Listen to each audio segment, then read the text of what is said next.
Hola, bienvenidos a la tercera lección de este segundo módulo en nuestro curso de diseño de nuevos productos. Estamos hablando de oportunidades. Esta segunda semana del curso, este segundo módulo tiene que ver con aprender cómo convertir oportunidades, cómo identificarlas y convertirlas en fuente de crecimiento. ¿De qué se trata esta lección? Como les mencionaba en la lección anterior, cuando hablábamos de los 3 círculos de oportunidad, como una capacidad organizacional, vamos a iniciar a ver en detalle cada uno de estas miradas o de estos círculos. Y la primera es el círculo de las personas, la mirada de entender lo que se necesita desde el punto de vista del consumidor para generar insights. De nuevo, ¿dónde estamos en el proceso? Estamos en la primera etapa que se llama identificar oportunidades. Lo digo de nuevo, desde mi punto de vista, desde mi experiencia, esta es una etapa fundamental si en realidad queremos diseñar productos que sean exitosos. Haciendo un paralelo con la metodología de Design Thinking, que es muy utilizada y cuyos principios vamos a utilizar bastante en esta lección en particular, estaríamos trabajando estas dos primeras etapas, la etapa de empatizar y la etapa de definir. Y vamos a entrar paso a paso a ver de qué estamos hablando. Desde el punto de vista del proceso, les comentaba en la lección anterior que lo vamos a ir detallando también para que ustedes puedan terminar con un diagrama, con una visión de proceso de alto nivel en un esquema CIPOC, que ya lo comentamos en la lección anterior y está un poco explicado en el cuaderno de prácticas anterior. ¿Cuál sería entonces lo correspondiente a esta lección? En esta lección vamos a aprender cómo crear insights, cómo obtener un punto de vista. Y por supuesto, esto parte de observar y de entender a las personas.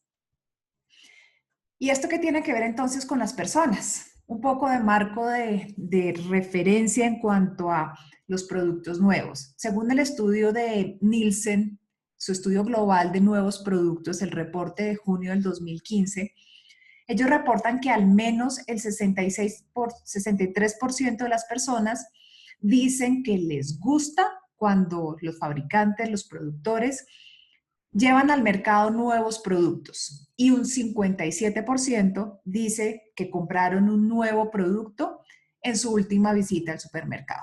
Entonces, esto es simplemente una cifra bastante general para enmarcar que a las personas sí les interesa y siempre están buscando productos nuevos en un porcentaje que es bastante interesante.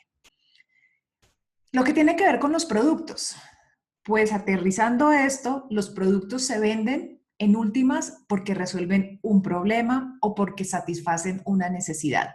Me gustó bastante esta frase del señor Steve Blank en su libro de Startup Owner Manual, que aunque está enfocado hacia el emprendimiento y hacia las startups, es absolutamente aplicable también para empresas establecidas que quieren diseñar y desarrollar nuevos productos exitosos. Y es que tener a las personas en el centro, diseñar productos nuevos centrados en las personas es realmente provechoso. Y aquí, más allá de la metodología, que vamos a trabajar bastante los principios de Design Thinking y bastante vamos a explicar la metodología de Job to be Done, tener a las personas en el centro de todos los esfuerzos de crear productos nuevos, pues realmente es una de las maneras más importantes en las cuales podemos identificar nuevas oportunidades, que es justamente lo que estamos hablando hoy aquí. ¿Por qué utilizar el diseño centrado en las personas? Porque también ayuda a la organización a relacionarse mucho mejor con la gente, con las personas a las que les ofrece un producto o les presta un servicio. ¿Por qué? Porque puede transformar y ayuda a transformar la información, lo que observamos, en ideas y en últimas en productos factibles. Porque también ayuda a incrementar la rapidez y efectividad en la creación de nuevas soluciones. De hecho, no es gratuito que metodologías como Design Thinking tengan hoy una gran relevancia, que estén ampliamente distribuidas, que cada vez más personas quieran aprender los principios de diseño, de design thinking, porque es en realidad la manera como es provechoso diseñar los nuevos productos. Ya no es posible diseñar productos como se hacía en años anteriores, únicamente desde el interior de la compañía, desde un laboratorio o desde un área técnica de investigación y desarrollo, ignorando las necesidades, los problemas de las personas. Design Thinking ha puesto de manifiesto que absolutamente todo lo que diseñamos, todo lo que compramos, debe tener a las personas como centro, porque al final son las personas las que compran, las que utilizan, las que recompran. Entonces, entender las necesidades de las personas como fuente de oportunidades quiere decir que somos capaces de entender cuáles son realmente esas necesidades, o job to be done, que simplemente es un concepto que ayuda a mejorar y a profundizar nuestra mirada de entendimiento del consumidor, y lo vamos a ver ahora. Es entender cuáles son las aspiraciones de las personas y, por supuesto, es entender los dolores. Si realmente construimos una capacidad no solo organizacional, sino personal, una habilidad de poder identificar esas necesidades, esas aspiraciones, esos dolores, realmente tenemos una fuente inagotable de oportunidades para crear productos nuevos. Y como he dicho en lecciones anteriores, productos que puedan mejorar la vida de las personas.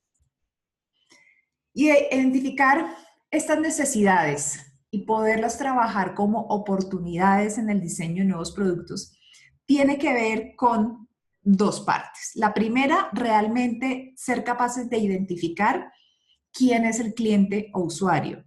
Y la segunda parte, que realmente es la más importante y la más compleja, es la de entender.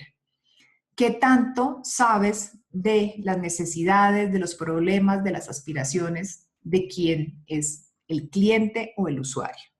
Vamos a ir entonces por partes. Identificar quién es el cliente o el usuario. Para una empresa establecida, para una compañía que ya está en el mercado, esta parte puede ser relativamente fácil. Lo que se recomienda para poderlo tener absolutamente claro es trabajar un arquetipo de usuario, o algunas metodologías lo llaman un avatar. Es poder definir, describir muy bien quién es esa persona.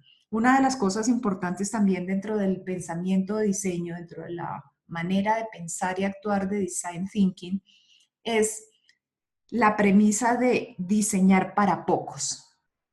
¿Por qué? Porque cuando realmente conocemos a alguien en profundidad, es altamente probable que esas necesidades, esos dolores, esas aspiraciones sean comunes a un gran número de personas.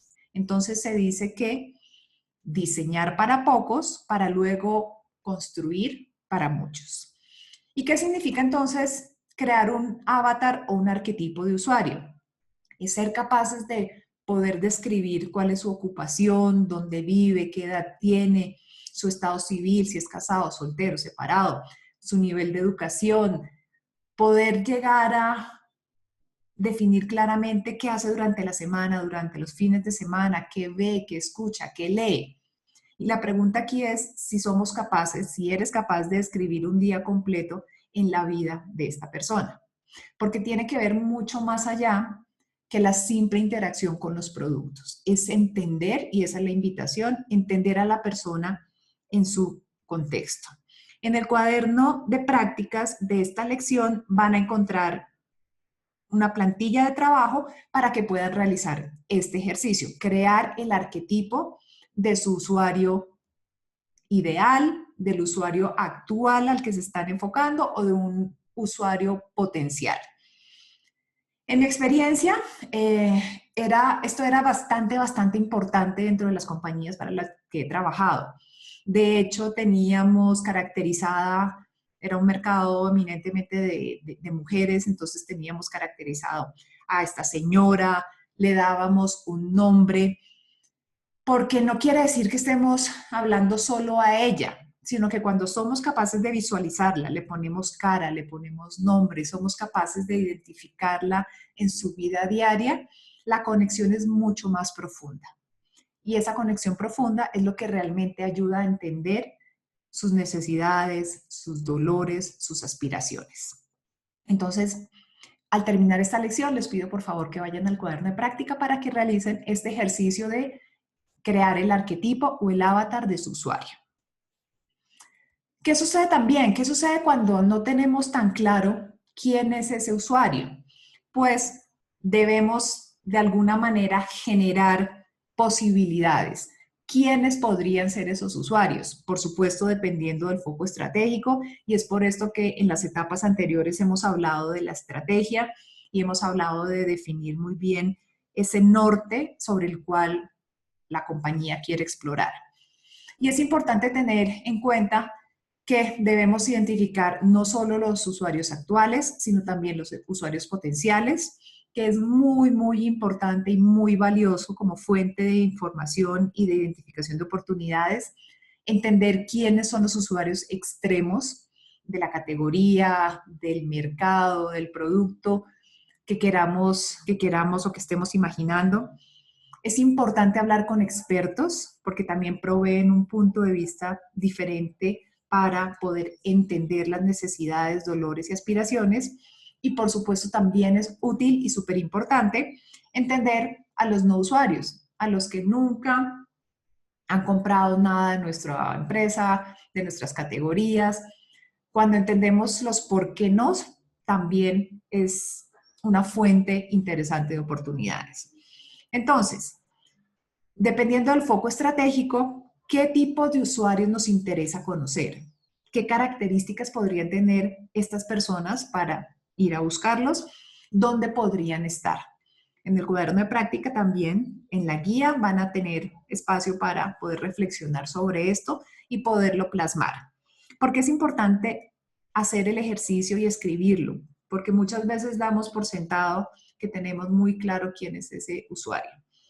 Y a veces suele suceder que no lo tenemos tan claro o que se presentan diferencias entre lo que las personas del equipo de trabajo, diferentes áreas de la compañía, creen que es el usuario final. ¿Qué me ha pasado? Me ha pasado en empresas donde contábamos con 3 diferentes marcas. Una de ellas era un poco más de prestigio que las otras. Y los equipos de trabajo tendían a confundir realmente quién era el usuario. Las 3 marcas iban por el mismo canal de venta, pero tenían posicionamientos diferentes. Sin embargo, por el nivel de precio y solo por la restricción de canal sobre el cual se trabajaban esas categorías de productos, a veces se tendía a perder el foco de quién era el usuario de cada marca y, más grave aún, se tendía a sobreestimar la capacidad adquisitiva y el perfil de las usuarias de una de las marcas, de las usuarias de marca que se consideraba un poco más de prestigio. Sin embargo, prestigio en el canal de ventas al cual iban dirigidos sus productos no necesariamente era un nivel socioeconómico muy alto y por lo tanto pues no era realmente una consumidora con un alto poder adquisitivo. Entonces, pongo este ejemplo simplemente para puntualizar la importancia de realmente definir quién es ese usuario actual, quién es ese usuario potencial, quiénes son los usuarios extremos, los expertos y quiénes son no usuarios. ¿Para qué? Para entenderlos, que es la siguiente parte de realmente identificar oportunidades a partir de lo que se necesita. Y es que esto va mucho más allá de las diferencias obvias. Tal vez años atrás era suficiente con hacer segmentación por estratos, por edad, segmentación psicográfica, y hoy sigue siendo muy relevante hablar de las diferencias generacionales. Sin embargo, más allá de las diferencias obvias que tiene una generación versus otra, hoy las diferencias son mucho más claras dependiendo al estilo de vida de las personas. Dentro de un mismo rango de edad tenemos infinidad de perfiles. Y siguiendo la lógica de entre más conozcamos nuestro nicho, entre más cerrado, si cabe la palabra, sea, entre mejor detallado y definido esté, más posibilidades tenemos de crear cosas que sean realmente relevantes. Podría parecer un poco contradictorio, pero es reducir para ampliar. Reducir entendiendo muy bien qué tipo de persona, más allá de las diferencias obvias de edad, más enfocados a su estilo de vida, a sus necesidades, a sus ambiciones. ¿Por qué? Porque cuando se encuentra ese nicho, por llamarlo de alguna manera tan específico, es muy probable que haya muchas personas con esas mismas características y se sientan mucho más identificadas. Y esto significa realmente entender qué tanto sabes de los problemas, de las necesidades y de las aspiraciones de las personas para las cuales se quiere crear productos nuevos. Y este realmente es el corazón de la lógica del diseño centrado en el usuario, de los principios no solo de la metodología de Design Thinking, que es, digamos que quien más lo ha popularizado, sino realmente de las empresas exitosas. Lo veíamos en la lección anterior, las empresas que están enfocadas en encontrar las necesidades de las personas, de traducirlas en oportunidades, son por lo general quienes se posicionan como los líderes del mercado. Y es que esto también significa reconocer que las personas tienen diferentes momentos con relación a sus necesidades y a sus problemas. Puede existir un problema latente. Las personas tienen un problema, y pongo entre comillas problema para tratarlo aquí en el sentido amplio, es decir, estamos hablando de un dolor, de una necesidad, de una aspiración.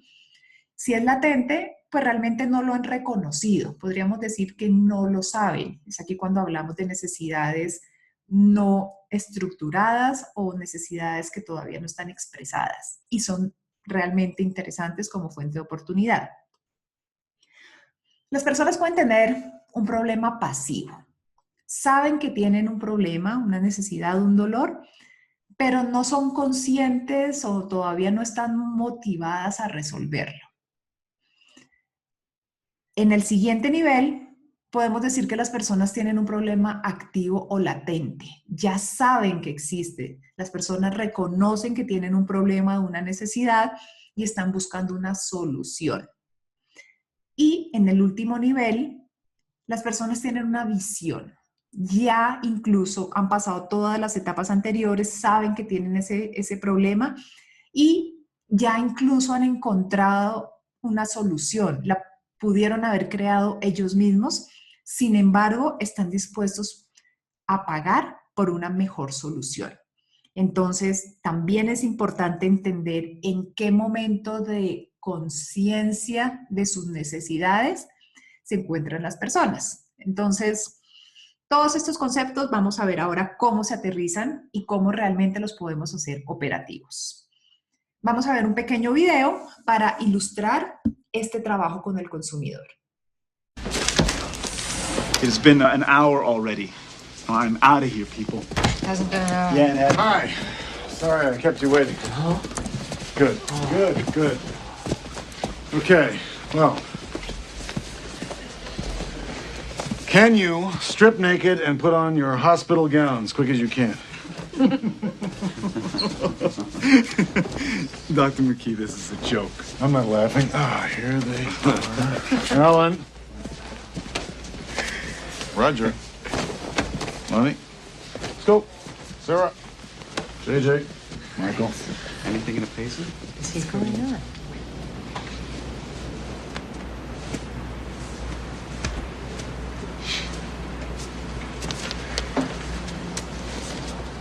Doctors, you have spent a lot of time learning the Latin names for the diseases your patients might have. Now it's time to learn something simpler about them. Patients have their own names. Sarah, Alan. Jack. They feel frightened, embarrassed, and vulnerable, and they feel sick. Most of all, they want to get better.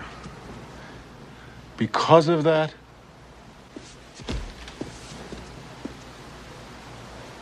they put their lives in our hands. I could try to explain what that means until I'm blue in the face. But you know something, it wouldn't mean a thing. It sure as hell never did to me.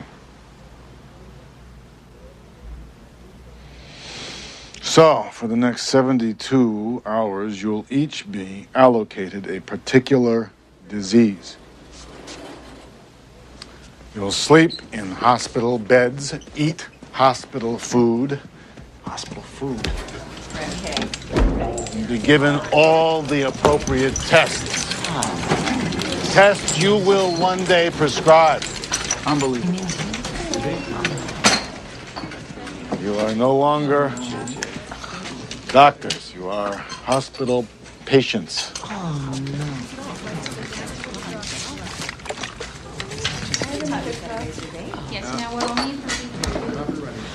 So good luck. I'll see you on my rounds. Este video es el ejemplo clásico de empatía. Es un poco antiguo, pero me gusta utilizarlo porque con un ejemplo que todos podemos entender, que es la experiencia de tener que asistir a una cita médica o de hacernos un examen médico o de tener que asistir a una clínica o a un hospital, es donde realmente entendemos la diferencia entre ponerse en los zapatos de las personas, en realmente sentir lo que otros sienten. Y esto significa empatía. Empatía quiere decir cuando eres capaz de sentir lo que otra persona siente, cuando eres capaz de reflejar sus expresiones, sus opiniones, sus esperanzas. Y el tema de la empatía no es tan sencillo como pareciera. Piensen ustedes en que es relativamente fácil sentir empatía por las personas que conocemos, por las personas cercanas, nuestra familia, nuestros amigos, los compañeros de trabajo.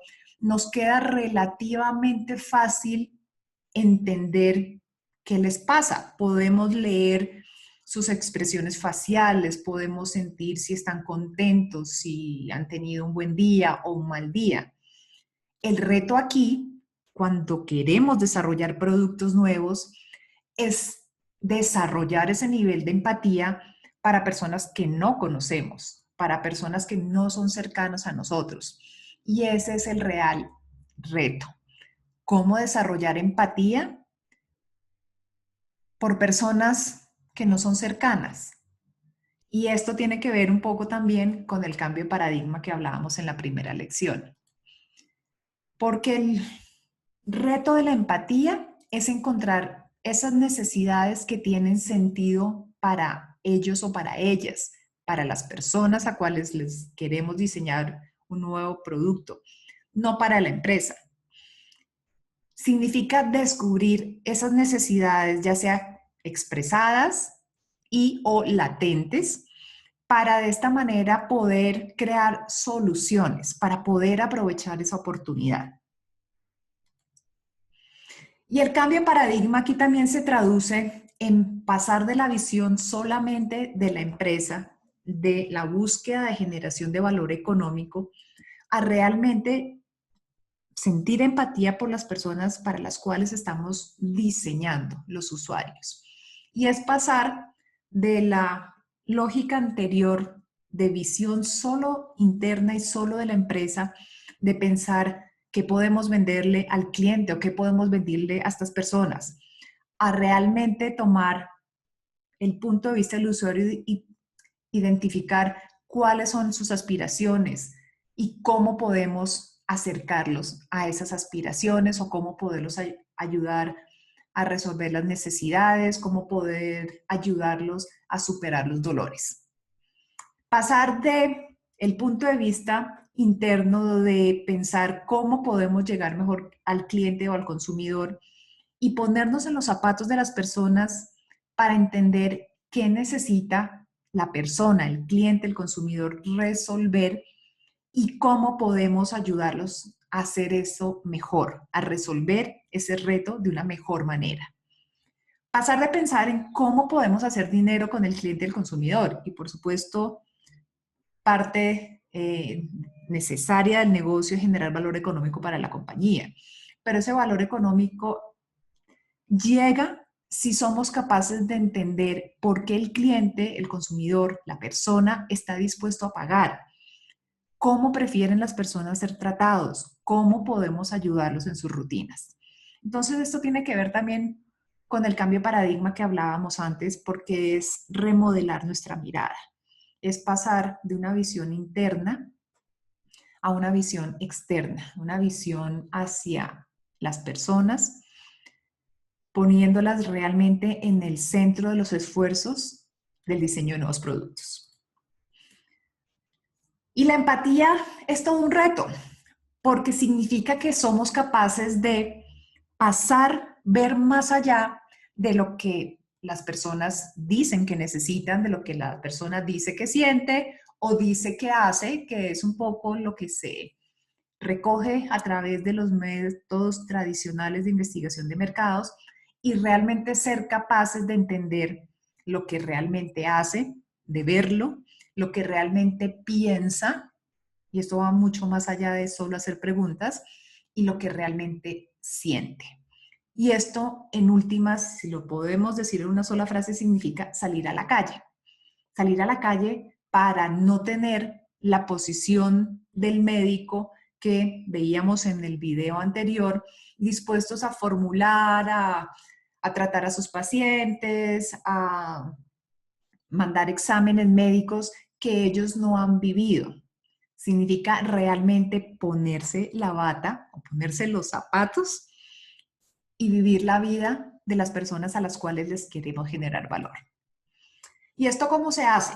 Se hace a través de 3 pasos. El primero es la inmersión, y esto significa salir a la calle, porque no tiene sentido decir que conocemos a nuestros usuarios o a nuestros posibles consumidores desde el escritorio, desde una oficina. Significa inmersión, sumergirse en la rutina diaria de las personas, experimentando lo que la persona vive y siente realmente. Y aquí la analogía de nuevo del video es válida, porque es hacerse los exámenes que algún día van a prescribir. ¿A dónde tenemos que ir? ¿A dónde deben ir para realmente vivir la experiencia de sus usuarios y consumidores? Y lo digo porque lo he hecho en empresas la empresa de alimentos donde inicié yo mi carrera en diseño de nuevos productos. Parte fundamental del trabajo era salir con la fuerza de ventas, hacer un recorrido de tienda a tienda para entender no solo cómo se posicionaban los productos, sino para entender y encontrar oportunidades desde la observación y la inmersión de lo que las personas estaban comprando en las tiendas. Parte de mi trabajo fundamental era ir a sentarme en la casa de una señora a entender cómo hacía mercado, cuánto dinero tenía para hacer la compra diaria, qué cosas compraba, qué cosas cocinaba, cómo cocinaba. Eso significa inmersión, experimentar lo que la persona vive y siente. La observación. La observación es mirar a la persona y sus comportamientos en su contexto real, vivir su realidad, ser capaz, mientras estás inmerso en la situación, de poder extrapolar y de poder observar qué está haciendo y poder inferir por qué lo está haciendo. Y la interacción, que es quizás la manera más tradicional, interactuar con las personas, entrevistarlas, tanto en contactos programados, que es la manera tradicional, como en encuentros espontáneos, hacer preguntas, profundizar, entender. Esta parte de interacción es bien interesante porque lo que nos invita es a tener siempre el chip puesto de la empatía, y es poder entender que cada contacto con una persona es una posibilidad de encontrar oportunidades. Es más una actitud mental. La invitación aquí es que la empatía no solo se practica en un estudio programado, cuando tenemos agendado una salida con consumidor o algo por el estilo, sino que es en cualquier contacto con las personas. De hecho, también en mi experiencia anterior, muchas oportunidades de desarrollo de nuevos productos venían simplemente de la conversación que alguien dentro de la empresa había tenido con una persona en el supermercado, con una persona que le ayudaba en la casa, con una persona que cocinaba en un restaurante. Es por esto que es una actitud mental. Y una vez que se desarrolla, estamos todo el tiempo atentos y de allí se pueden identificar muchas oportunidades, no solo cuando lo agendamos por calendario. Brevemente, algunas metodologías que son utilizadas para profundizar en el conocimiento del consumidor, para explorar y para poder identificar oportunidades. Son metodologías de observación. Las voy a simplemente mencionar muy rápidamente porque aquí realmente las personas de investigación de mercados o las personas de conocimiento del consumidor, ya sea con metodologías tradicionales o menos tradicionales, son realmente buenos y son realmente de quienes podemos aprender y echar mano para que nos ayuden con esta etapa de empatía. Dos mundos grandes, la investigación etnográfica y la investigación participativa. Tres ejemplos de metodologías muy comunes en investigación etnográfica. Por supuesto, las entrevistas individuales o grupales. ¿Para qué? Para obtener información a través del diálogo directo.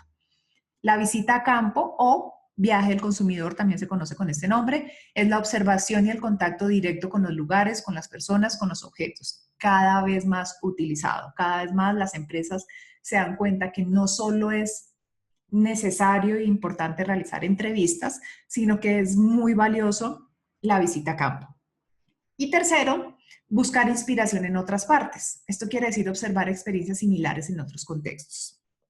Y esta tercera metodología es realmente interesante porque nos invita a ampliar la mente y a buscar en qué otros mercados, en qué otros contextos, en qué otras geografías podríamos observar personas, las personas que nos interesan, pero en otro momento de su vida.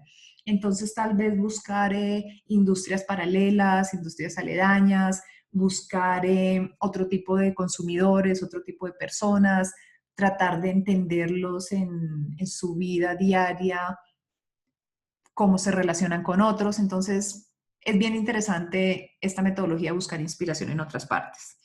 Y en cuanto a la investigación participativa, el journaling, que eso es algo que yo recomiendo que se haga siempre, siempre, siempre.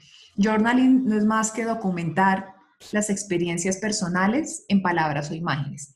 La acción de escribir, de llevar un cuaderno, y preferiblemente si es un cuaderno escrito a mano, porque escribir a mano también tiene una connotación bien interesante en trasladar la observación a la interacción y a aterrizar lo que hemos visto y estamos pensando sobre lo que vimos. Es interesante. ¿Por qué? Porque más vale un lápiz corto que una memoria larga. Documentar lo que nos llama la atención, lo que vemos, las experiencias, lo que nosotros mismos como observadores sentimos. ¿Para qué? Para aprender a desarrollar la empatía. Simulación de la experiencia, un poco más elaborada, pero significa que podemos involucrar a las personas en experiencias simuladas para entender lo que les importa. Simular la hora de la cena, simular una reunión con amigos, simular la fiesta, simular la hora del descanso en el colegio, simular los breaks en la universidad. ¿Para qué? Para entender la experiencia real de las personas, para observar. Y la tercera metodología dentro de investigación participativa se refiere a objetos culturales y clasificación de imágenes.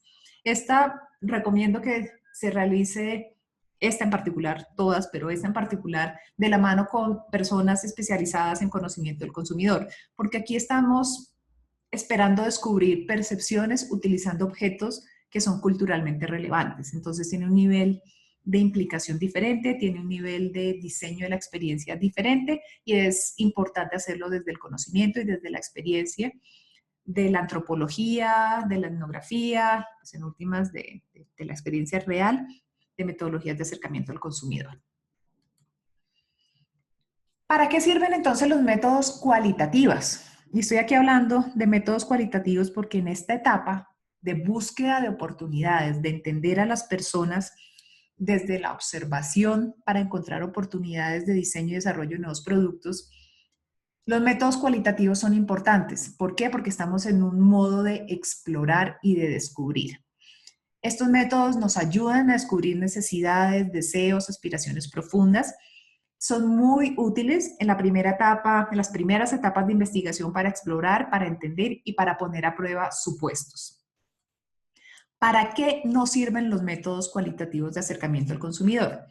No sirven para determinar comportamientos o actitudes promedio o para contestar preguntas como la gente en este lugar está más dispuesta a hacer algo que la gente del lugar Y. O sea, no son estadísticamente significativos, no toman una muestra lo suficientemente grande para poder llegar a resultados estadísticos y significativos. La fortaleza de la investigación cualitativa está en la comprensión profunda. Repito lo que dije anteriormente, la importancia de entender profundamente a pocos, porque si se llega a algo realmente profundo y relevante, es muy probable que esas necesidades, esos dolores sean comunes a muchos. Entonces, ahí es donde radica la fortaleza de este tipo de métodos y de investigación, no en la amplitud de su cobertura. Lo menciono para poder separar también los momentos en los cuales utilizar diferentes aproximaciones al conocimiento del consumidor. Veíamos en lecciones anteriores que una de las fortalezas de las empresas que tienen como estrategia su orientación al consumidor es que mantienen a todo lo largo del proceso de diseño de nuevos productos el contacto con las personas. Pero ese contacto, la forma de hacer ese contacto puede variar. Cuando estamos hablando de la identificación de oportunidades, es una etapa de exploración y, por lo tanto, los métodos cualitativos aquí son muy relevantes y muy útiles. Entonces, entremos a hablar de uno de los marcos conceptuales metodológicos que son más utilizados hoy en día para realmente ayudarnos a identificar esas necesidades. Y es el marco conceptual del job to be done. Literalmente, o la traducción podría decirse que significa lo que la gente está tratando de resolver, el trabajo que debe hacerse literalmente. Y esta es una metodología y sobre todo un marco conceptual propuesto por el profesor Clayton Christensen de la Universidad de Harvard ya hace muchos años, donde él postula que las personas no compran productos o servicios, las personas buscan soluciones para sus problemas. Y esto está totalmente alineado con la primera frase que ponía al inicio de esta lección de Steve Blank, que dice que las personas compran productos porque realmente les están resolviendo un problema. Y uno de los ejemplos clásicos, existen varios, pero uno de los ejemplos clásicos con los cuales se ilustra esta manera de pensar y de abordar el contacto con las personas es que las personas no compran un taladro, no necesitan comprar un taladro, necesitan abrir un hueco en la pared y eso es diferente. Si existiera una forma más fácil, más sencilla, más económica, más lujosa, cual sea el interés de la persona, una manera diferente de abrir el orificio, el hueco en la pared, que no sea un taladro, las personas probablemente lo comprarían y lo buscarían, porque no es el taladro en sí lo que se necesita. Necesitan es resolver ese trabajo, necesita algo que los ayude a resolver el trabajo de abrir el hueco en la pared. Incluso nos podemos ir más allá. El real trabajo es poder colgar algo en la pared, que usualmente se hace a través de abrir un orificio, colocar una puntilla o un clavito para poder colgar. Y esa es la diferencia, el cambio de perspectiva que la metodología de Job to be Done propone. No necesito un taladro, yo necesito poder colgar algo en la pared. Y si existe una mejor manera que me resuelva cómo colgar algo en la pared, que no sea abriendo un agujero con un taladro, pues es algo que me ayuda a solucionar la vida y puede ser un producto que yo quiera tener. La metodología de Job to be Done, o el marco conceptual de Job to be Done, reconoce que las personas necesitan tres cosas, ¿no? Tenemos tres visiones para abordar e identificar oportunidades a partir del conocimiento de las personas. El primero es entender cuáles son esos jobs, esos trabajos, que los podemos traducir como necesidades. Y existen tres tipos de trabajos o necesidades. Las funcionales, que es el nivel más básico y es lo que la persona necesita poder hacer. Segundo nivel son jobs o necesidades emocionales. Tiene que ver con que la persona quiere sentir. Y el tercer nivel son necesidades o jobs sociales. ¿Cómo quiere ser percibida? Y esto es realmente importante, o sea, reconocer que existen tres tipos de necesidades, funcionales, emocionales, sociales, realmente nos ayuda a poder identificar oportunidades en diferentes niveles. Recuerden la lección que hablábamos sobre los diferentes niveles de valor. Esto está totalmente relacionado, porque los niveles de valor reconocen que no solo, las personas no están solo buscando resolver necesidades básicas y funcionales, sino que tienen además necesidades emocionales y sociales. Y esa es la primera mirada de este marco conceptual y metodológico. La segunda reconoce que las personas tienen dolores, es decir, hay cosas que se quieren evitar. Aunque no sea necesariamente un job que necesita hacer, a veces el resolver una necesidad tiene un dolor asociado. Entonces, si somos capaces de identificar los dolores, lo que la persona quiere evitar, el dolor asociado a cómo resuelve hoy sus necesidades, es también una fuente de oportunidad. Y tercero, reconoce que las personas esperan ganancias. Y esto quiere decir cómo espera, cómo quisiera estar o sentirse. Este marco conceptual, y como todo en innovación y en desarrollo de productos nuevos, se necesita perfeccionar en la práctica, porque no estamos aquí hablando de una ciencia exacta. Entonces, a veces cuesta un poco de trabajo decir, bueno, pero ¿esto es una ganancia o es un job, una necesidad emocional o social? De fondo, mi recomendación es que no importa tanto. Esto no es una ciencia exacta. ¿Qué es más importante? Ser capaces de identificar ganancias, dolores, necesidades funcionales, emocionales, sociales. Vamos a ver un ejemplo. Y parto desde una pequeña descripción, aunque no es necesariamente el avatar del usuario, sí es importante siempre tratar como de aterrizar quién era esta persona con la que hablamos y a la que estábamos observando. Y este es un ejemplo de un caso real en una empresa de venta directa con productos de belleza. Y el ejemplo es esto. El equipo de trabajo definió así: conocí a Juana, una persona insegura, con carencias económicas y emocionales, madre de 5 hijos, que se dedica casi todo su día a cumplir sus roles de madre y esposa. ¿Qué le sorprendió al equipo? Que no se siente capaz de generar ingresos para mejorar el bienestar de su familia, que es una persona caracterizada por poca educación o falta de educación, que busca un bienestar personal y familiar y que quiere descubrir lo que es capaz de hacer. ¿Cómo se tradujo la experiencia, el contacto, la inmersión, la observación y la interacción de esta persona en la lógica y en el marco conceptual del job to be done? Se tradujo en este tipo de revelaciones o en este tipo de observaciones. ¿Qué anotó el equipo dentro de los trabajos o las necesidades? Se vio que necesitaba mayor poder de decisión e independencia económica en el hogar, que necesitaba o quería salud para su familia, para la educación de sus hijos, necesitaba tener su casa bonita, estar ella bonita, necesitaba que la reconocieran. Si van viendo aquí, hay diferentes cosas. Unas son más emocionales, unas son más sociales. Por ejemplo, el tema de reconocimiento es social. Tener una casa bonita y estar ella bonita podría entenderse como funcional, pero también emocional en una gran medida.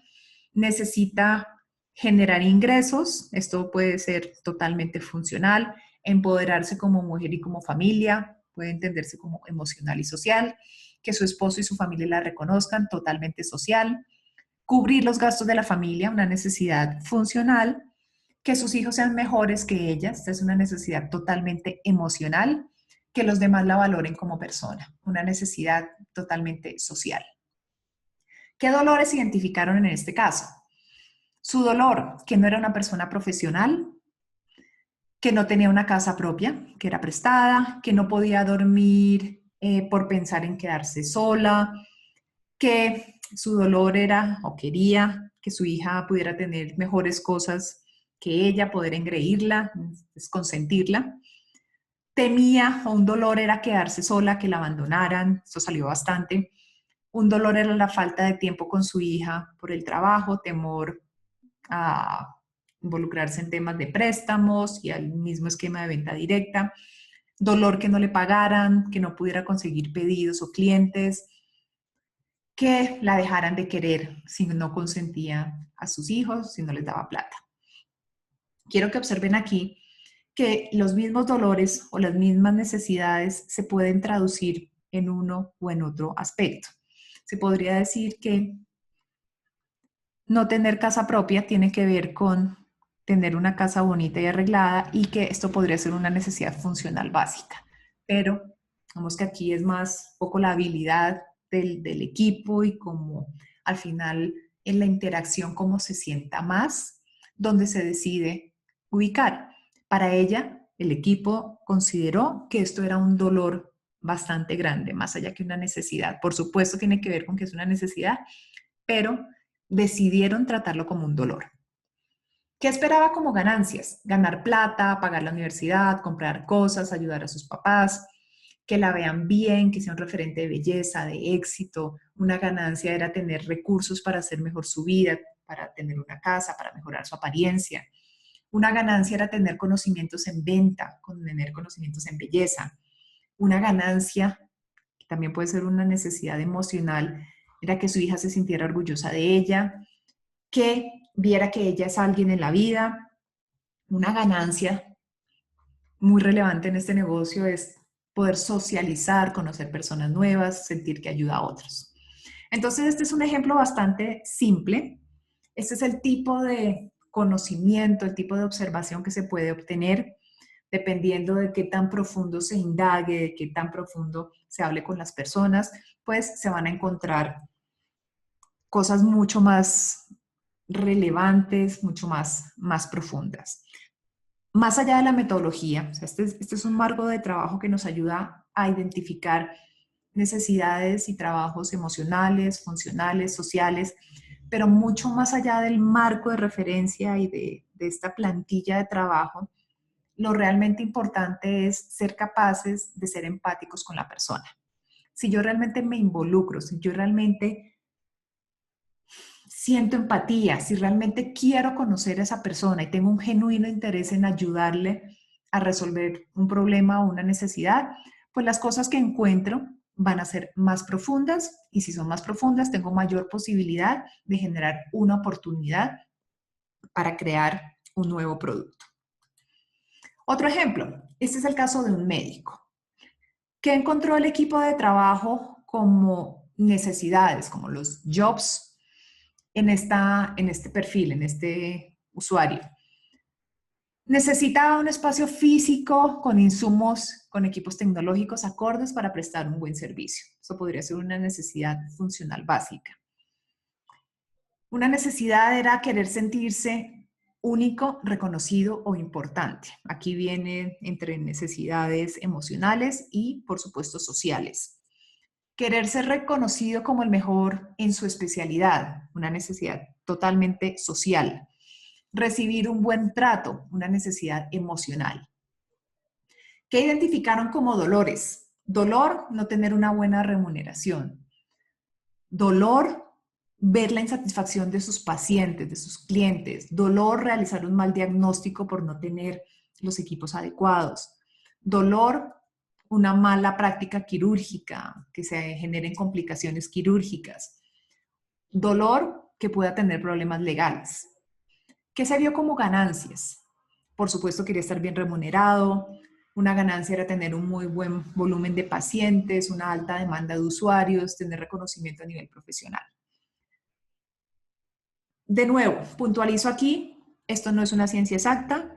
¿Qué es más importante? Desarrollar la habilidad de encontrar estas necesidades profundas. Entre más empatía tenga, entre más genuino interés tenga por la persona, más posibilidad tengo de que las cosas que me digan y que pueda observar y que pueda llegar a sentir sean más profundas y realmente se traduzcan en oportunidades. Entonces, hemos visto en los dos ejemplos anteriores que pueden salir muchas cosas. Y si hablo con muchas personas, que en general, digamos que para esta etapa de exploración, metodológicamente, lo que he vivido yo en mi experiencia es que hablar entre 5 y 8 personas de determinado perfil, si se hace a profundidad, es realmente suficiente para poder encontrar insights, para poder encontrar estas revelaciones profundas. Y salen muchas cosas. Entonces, ¿en cuáles enfocarse? Porque también es cierto que no todas son iguales. No todas las necesidades funcionales, emocionales, sociales, los dolores y las ganancias tienen el mismo nivel. Entonces, ¿cómo escoger? Y la metodología, el marco conceptual y metodológico de Job to be Done, propone 3 criterios para definir en cuál enfocarse. El primer criterio, definir qué es importante. Y qué es importante tiene que ver con establecer y preguntarse cuáles son las consecuencias si no se resuelve esta necesidad. Porque no es lo mismo no resolver la necesidad de no tener dinero a no resolver la necesidad de que los demás me vean como una persona exitosa. Dependiendo de la persona, dependiendo del producto, dependiendo del proyecto, dependiendo de la estrategia, pues una necesidad va a pesar más que la otra y esto es lo que tiene que ver con que sea más importante. ¿Cuáles son las consecuencias si no se resuelve esa necesidad? El segundo criterio, ¿qué tan insatisfecho está? Si las soluciones actuales, las soluciones que pueda tener esta persona, no resuelven adecuadamente una necesidad. Entonces, sí es importante, pero realmente con las soluciones que tiene hoy está satisfecho, pues puede que no sea tan relevante la oportunidad. Y tercer criterio, el alto valor. Tiene que ver con quién necesita resolver esa necesidad y cuánto está dispuesto a pagar. Y este criterio está un poco más alineado con lo que se requiere, con la segunda mirada de los 3 círculos de oportunidad, que es la mirada desde el mercado. Es pocas personas que están dispuestos a pagar mucho porque se les resuelva determinada necesidad, dolor o elevar una ganancia, o muchas personas que pueden pagar poco. Entonces es un tema de valor. Y poder calificar, lo que se hace es poder calificar cada una de las cuestiones que se identificaron, de las necesidades que se identificaron, de los dolores, de las ganancias, calificarlas bajo estos 3 criterios para poder definir en dónde enfocarse. Entonces, hemos visto empatía como la base de todo el diseño centrado en las personas, cómo abordar a las personas. Brevemente mencionamos algunos métodos de conocimiento del consumidor en términos cualitativos. Hemos visto la metodología y el marco conceptual de los Job to be Done como un marco de referencia que nos ayuda a organizar la información que obtenemos del contacto con las personas a través de poder identificar sus necesidades funcionales, emocionales, sociales, sus dolores y sus ganancias. Y hasta aquí hemos observado. Y la observación en sí misma no genera todavía oportunidades. Y esto es muy importante tenerlo en cuenta, porque no nos podemos quedar solo en la observación. La observación es muy, muy, muy importante. Sin observación, pues no tenemos material para trabajar, pero necesitamos seguir construyendo sobre eso. Necesitamos ahora pasar al proceso de síntesis. Y aquí les pido que recuerden las lecciones anteriores cuando hablábamos de Design Thinking como un proceso de aprendizaje. Hasta ahora hemos estado en el primer cuadrante, que es el cuadrante del contexto, de la observación real, de lo concreto. Ahora necesitamos pasar un poco al mundo de lo abstracto. Y esto significa redefinir o definir un punto de vista desde la lógica de Design Thinking como veíamos al inicio de esta lección, es el equivalente de la metodología a encontrar oportunidades observando lo que las personas necesitan.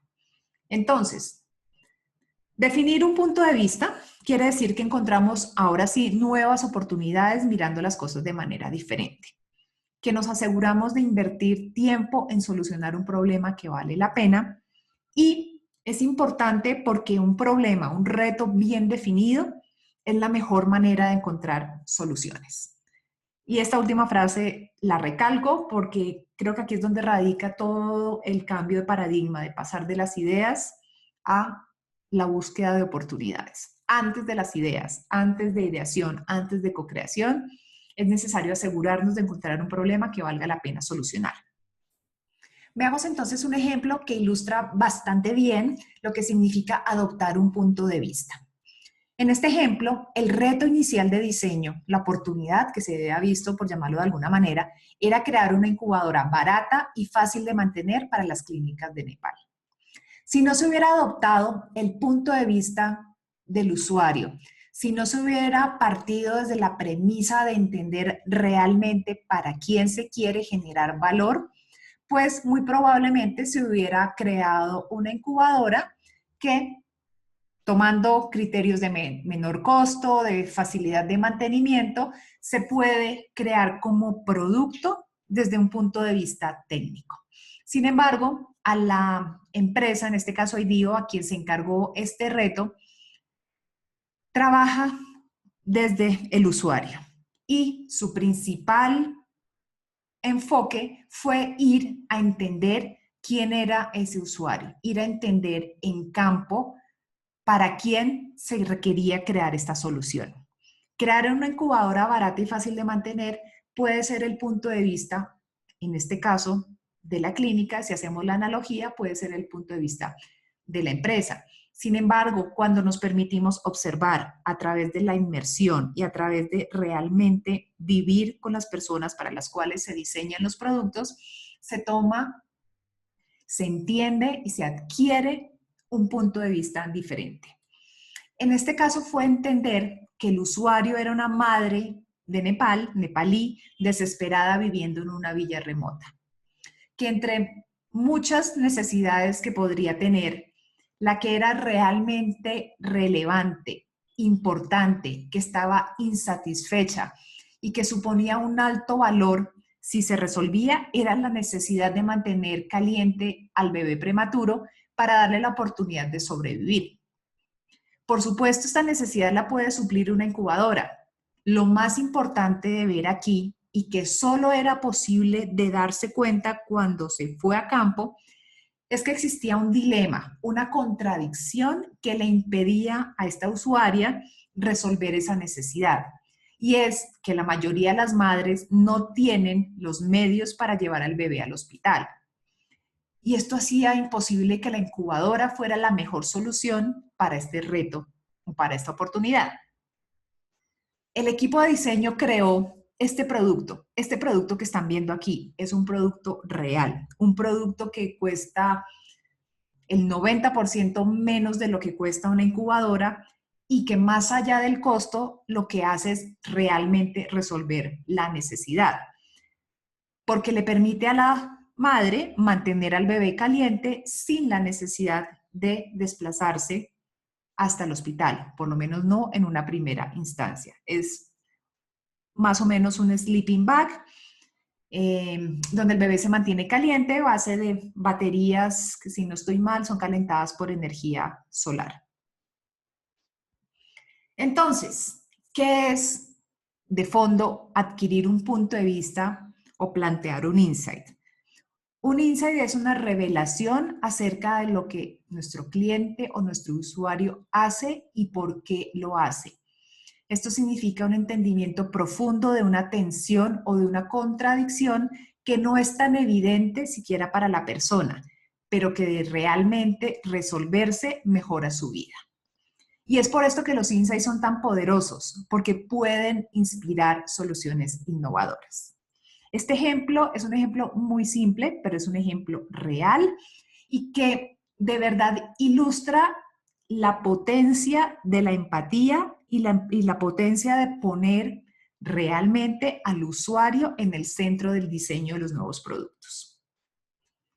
Veamos entonces cuál es la estructura para plantear un punto de vista o un insight. Necesitamos tener claramente definido quién es el usuario. Se propone redactarlo en primera persona, quién soy y cuál es mi contexto. Tener claridad, definir, priorizar una necesidad. Cómo este contexto es un problema para mí, cómo este contexto es un problema para el usuario. Y ser capaces de identificar el dilema o la contradicción. ¿Cuál es la tensión? ¿Qué es lo que me impide a mí como usuario resolver esta necesidad? Entonces, para el caso que acabamos de ver, para el ejemplo que acabamos de ver, el usuario es una madre nepalí desesperada viviendo en una villa remota. La necesidad priorizada es mantener al bebé prematuro caliente para darle la oportunidad de sobrevivir. Y el dilema o contradicción, lo que le impide resolver esa necesidad, es que no tiene los medios para llevar al bebé al hospital. Con este punto de vista único, con este entendimiento a partir de realmente entender al consumidor, se pueden plantear soluciones. Y la solución a la que llegaron fue este tipo de sleeping bag para mantener al bebé caliente sin necesidad de que tengan que desplazarse hasta el hospital. Entonces, ¿qué hemos visto en esta lección? Hemos visto que es importante identificar a mi usuario. ¿Quién es o quién podría ser? Y es la primera fase. Si yo no tengo claridad, si la empresa no tiene claridad de quién es su usuario, o si no plantea una serie de hipótesis alrededor de quién podría ser ese usuario, pues de fondo no es posible realmente aprovechar la visión de entender a las personas para identificar oportunidades de innovación y en este caso concreto, oportunidades de crear productos nuevos. ¿Qué más vimos? Hemos visto la necesidad de entender. Entender para realmente comprender los deseos, las necesidades de los clientes, de los usuarios, y esto significa ponerse en los zapatos de las personas a través de la empatía. ¿Cómo? Pasando tiempo con las personas, con los usuarios, a través de la observación directa, que es lo más poderoso.